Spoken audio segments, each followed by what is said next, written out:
Everyone, welcome back to my channel Archana's blue house blog. अभी मैं लेकर के आई हूँ सुशांत सिंह राजपूत के केस की कुछ डिटेल्स जिसके बारे में मैं पिछली वीडियो में आप लोगों से बात की थी। तो चलिए हम बात करते हैं। बिहार पुलिस इस केस में क्या क्या इन्वेस्टिगेशन किए हुए हैं, इसके बारे में हम बात करेंगे। बिहार पुलिस जब यहाँ से महाराष्ट्र रवाना हुई थी सुशांत सिंह राजपूत के केस को लेकर के, तो सबसे पहले तो महाराष्ट्र सरकार और महाराष्ट्र पुलिस नाखुश थी और उन लोगों को किसी भी तरह की सुविधाएं नहीं दी जा रही थी। यहाँ तक कि इतनी अमानवीय हरकत उन लोगों के साथ किया गया कि जब हमारे यहाँ से बिहार पुलिस रवाना हुए तो उन लोगों को जो सरकारी कुछ फैसिलिटी दी जाती है, जो मान लीजिए किसी भी स्टेट के कोई आला अधिकारी या कोई भी पुलिस अधिकारी आते हैं तो उनको सहयोग के लिए डिपार्टमेंट से गाड़ियां दी जाती है या कुछ कांस्टेबल भी साथ में दिए जाते हैं, जो क्योंकि उस जगह के लिए वो अनजान होते हैं।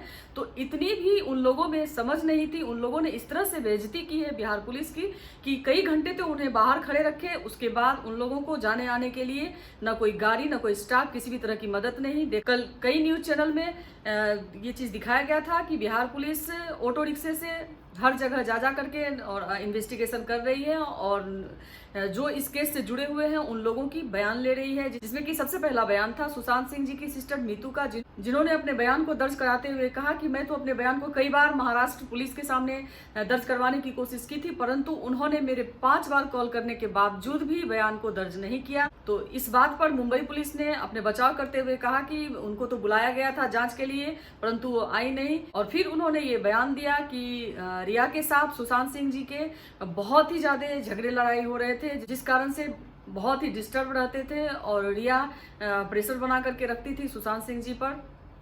किसी से भी, परिवार के किसी भी सदस्य से मिलने नहीं दिया करती थी और ना फोन पे बातचीत हो पा रहा था। सुशांत सिंह के जो फ्रेंड महेश सेठी को बिहार पुलिस विटनेस के तौर पे लेकर के उनके बयान को दर्ज कर रही है। महेश सेठी ने बहुत सी बातों का खुलासा किया। उन्होंने कहा कि उनकी गर्लफ्रेंड रिया चक्रवर्ती, जो सुशांत सिंह जी कभी भी अगर महेश सेठी के से मिलते थे या उनसे बातचीत होती थी तो उन्होंने देखा कि सुशांत सिंह अगर फैमिली से या फ्रेंड से किसी से भी बातचीत करते थे तो अपने फोन से सारी डिटेल को डिलीट कर देते थे। तो महेश सेठी जी का कहना था कि रिया जो है उस पर बहुत ही हावी होती थी और वो फैमिली में किसी से बात नहीं करने देती थी, जैसा कि उनके पिता ने अपने एफआईआर में ये चीज दर्ज करवाया हुआ है कि वो परिवार से दूर रखना चाहती थी, किसी से बात नहीं करने देना चाहती थी। और रिया पर एक बहुत ही संगीन आरोप लगाई है उनकी सिस्टर कि रिया अपनी मदर के साथ मिलकर के सुशांत सिंह जी पर काला जादू करवाती थी, जिससे कि उनकी मन स्थिति सही नहीं रह सके और वो अपने परिवार से दूर हो सके।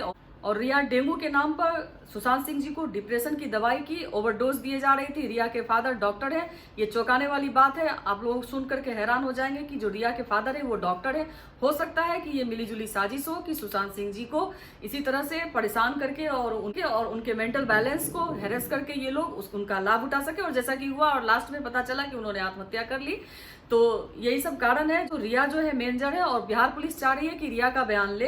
पुलिस कई बार कोशिश करने में नाकाम रही रिया से का बयान दर्ज करने में, क्योंकि रिया के वकील ने ये चीज फाइल किया कि रिया के बयान के लिए लेडीज कांस्टेबल चाहिए और बिहार से लेडीज कांस्टेबल अभी तक नहीं पहुंची है, जिस कारण से रिया का बयान नहीं हो पाया है।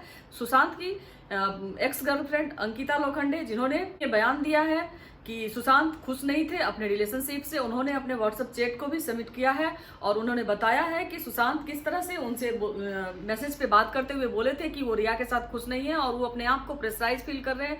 उनको लग रहा है कि वो दबाव में है और उन पे प्रेशर दिया जा रहा है।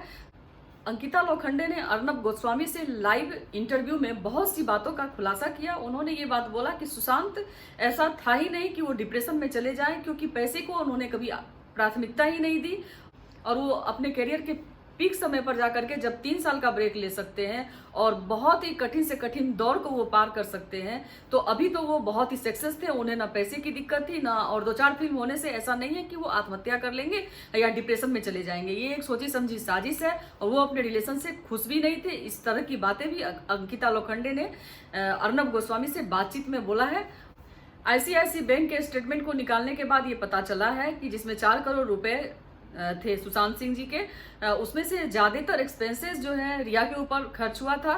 फ्लाइट के टिकट वगैरह करवाए गए थे और उसके अपने छोटे भाई की कुछ ट्यूशन फी वगैरह भरी हुई थी और कुछ शॉपिंग वगैरह जिसमें कि जारा से शॉपिंग की गई हुई थी और हेयर ड्रेसर और मेकअप आर्टिस्ट इन लोगों के अकाउंट में भी कुछ ट्रांसफर किए गए थे। तो इस तरह का कुछ डिटेल आया है जिससे कि पता चला है कि रिया चक्रवर्ती के ऊपर ही इतने पैसे खर्च किए गए थे। और सुशांत के ट्रेनर से भी बातचीत की गई, जिसमें कि ट्रेनर ने ये बताया कि सुशांत सिंह बहुत ही फिट थे। रिया उनकी लाइफ में नहीं आई थी तब तक बहुत ही फिट थे, उनको कोई तरह की बीमारी नहीं थी। जब उनको पता चला कि वो डेंगू से पीड़ित हैं तो डेंगू के बाद से उनकी स्थिति बहुत ही खराब होने लगी। वो ठीक से एक्सरसाइज भी नहीं कर पाते थे और उनकी एनर्जी बड़ी ही लो लगती थी। और सुशांत सिंह जी हमेशा परेशान रहते थे कि मुझे डिप्रेशन है, मैं डिप्रेस्ड हूँ, तो मैं ये दवाई बार बार ले रही, क्योंकि उनके दिमाग में इस तरह से भर दिया गया था कि अगर वो मेडिसिन नहीं लेंगे तो वो बहुत ज्यादा बीमार होते जाएंगे, इसलिए वो नहीं चाह करके भी उस दवाई की डोज को लिया कर। और फिटनेस ट्रेनर ने ये भी बताया कि बार बार उनका फोन आता था रिया चक्रवर्ती का कि मेडिसिन लिए कि नहीं लिए, और उनके कारण सुशांत सिंह जी न चाह करके भी मेडिसिन लिया करते थे। बिहार पुलिस ने सुशांत सिंह जी के डॉक्टर साइकेट्रिस्ट केसरी चावला जी का भी रिपोर्ट दर्ज किया। उन्होंने बयान देते हुए बताया कि हाँ, उनका मैं इलाज कर रहा था और वो कुछ मानसिक बीमारियों से पीड़ित थे। मैं जो मेडिसिन उनको दे रहा था और जो गाइडलाइंस दे रहा था उसको वो ठीक से फॉलो नहीं कर पा रहे थे और मेडिसिन भी टाइम पे नहीं लेते थे, जिसका कारण है कि रिया जो है बार बार उनके डॉक्टर को चेंज कर रही थी। और उतने दिन के पीरियड में सुशांत सिंह जी ने 6 बार डॉक्टर को चेंज किया और कई बार तो वो चाहते थे कि अलग हट करके भी रिया से बात कर पाए, लेकिन वो नहीं हो पा रहा था, क्योंकि हर टाइम तो रिया साथ ही रह रही थी, क्योंकि सुशांत सिंह जी को पूरी तरह वो डोमिनेट करके रखी हुई थी। उनका खाना पीना, यहाँ तक कि कुक का जो बयान दर्ज हुआ, कुक ने बोला कि रिया मैडम ही खाने पीने का सारा देखरेख करती थी, उनको क्या देना चाहिए, यहाँ तक कि घर में कौन आया, किसका फोन उठाना है, किससे बात करना है, सारी चीज को रिया मैडम ही देखरेख करती थी और वो किसी से भी बात करने के लिए नहीं देती थी। रिया ने सुशांत सिंह जी के बॉडीगार्ड, जो बहुत पुराने बॉडीगार्ड थे, उनको भी चेंज करके नया बॉडीगार्ड लॉकडाउन के 4 दिन पहले रखा और उसके बाद जो कुक थे उसको भी हटा करके दूसरे कुक को रखा। मतलब रिया अपने चारों बगल जो है सिर्फ अपने लोगों को रख रही थी और सुशांत सिंह जी के जो करीबी थे सबको उन्होंने हटा दिया था ताकि वो अकेले हो जाएं और उनके ऊपर जो है रिया का पूरा बस रहे, कंट्रोल रहे।